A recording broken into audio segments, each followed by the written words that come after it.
نحمده ونصلي على رسوله الكريم اما بعد فاعوذ باللہ من الشیطان الرجیم بسم اللہ الرحمن الرحیم۔ سامعین اکرام، آج کے درس میں پیارے آقا صلی اللہ علیہ وسلم کی 4 مختصر حدیثوں کو جمع کیا ہے، جن میں پہلی حدیث تو یہ ہے کہ حضرت ابو سعید خدری رضی اللہ تعالیٰ عنہ فرماتے ہیں کہ رسول اللہ صلی اللہ علیہ وسلم سے کسی نے یہ معلوم کیا کہ یا رسول اللہ، قیامت کا دن جو 50,000 برس کے برابر ہوگا وہ کس قدر لمبا، کس قدر طویل دن ہوگا؟ تو ان کے جواب میں آقا علیہ الصلاۃ والسلام نے ارشاد فرمایا کہ اس ذات کی قسم کہ جس کے ہاتھ میں میری جان ہے، وہ دن یعنی قیامت کا دن مومن کے لیے اس قدر مختصر ہوگا کہ جتنی دیر میں دنیا میں ایک فرض نماز ادا کرتا ہے، اس وقت سے بھی وہ اس کو کم محسوس ہوگا۔ 50,000 برس کی طوالت اور لمبائی تو ان کے لیے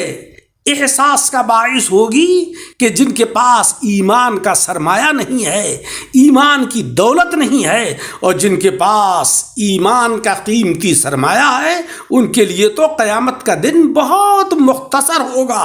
ایسا مختصر ہوگا کہ جیسے ایک فرض نماز کا وقت ہوا کرتا ہے۔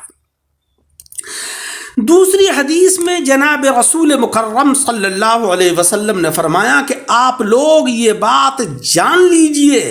کہ اگر ساری امت بھی جمع ہو کر تمہیں نفع پہنچانا چاہے تو وہ تمہیں اس سے زیادہ کچھ بھی نفع نہیں پہنچا سکتی کہ جو اللہ رب العزت نے تمہارے لیے لکھ دیا ہے، اور اگر وہ تمہیں کچھ نقصان پہنچانے کے لیے جمع ہو جائیں تو اس سے زیادہ کچھ نقصان نہیں پہنچا سکتے کہ جو اللہ تبارک و تعالیٰ نے تمہارے لیے لکھ دیا ہے۔ قلم اٹھا لیے گئے اور تقدیر کے صحیفے خشک ہو گئے۔ اس حدیث مبارک کے اندر توکل علی اللہ کا درس دیا گیا ہے، یعنی نفع ہو یا نقصان صرف اللہ جل شانہ وعم نوالہ کی طرف سے ملتا ہے۔ ساری قوم، ساری مخلوق، ساری امت مل کر نفع پہنچانا چاہے یا نقصان پہنچانا چاہے، جب تک اللہ کا حکم نہیں ہوگا، اور جتنا حکم ہوگا بس اتنا ہی ملے گا۔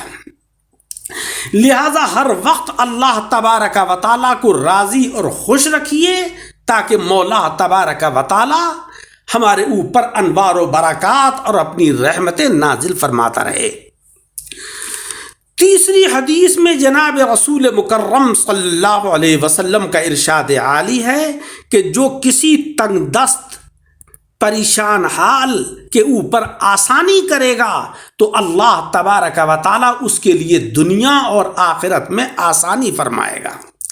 یہ رمضان المبارک جو بڑا برکتوں والا مہینہ ہے، اس کے اندر صدقے کی ادائیگی کیجیے، بڑی فضیلت ہے صدقہ دینے کی۔ یہ مہینہ اللہ تبارک و تعالیٰ اس ماہ مبارک کے اندر نیکیوں کا ثواب کئی گنا بڑھا دیا کرتا ہے، یہاں تک کہ نفل پڑھے جائیں تو فرضوں کے برابر، اور فرض پڑھے جائیں تو اس کا 700 گنا اجر کر دیا جاتا ہے۔ لہذا صدقہ و خیرات بھی کثرت سے کیجیے۔ صدقہ کرنے سے مال کم نہیں ہوتا ہے،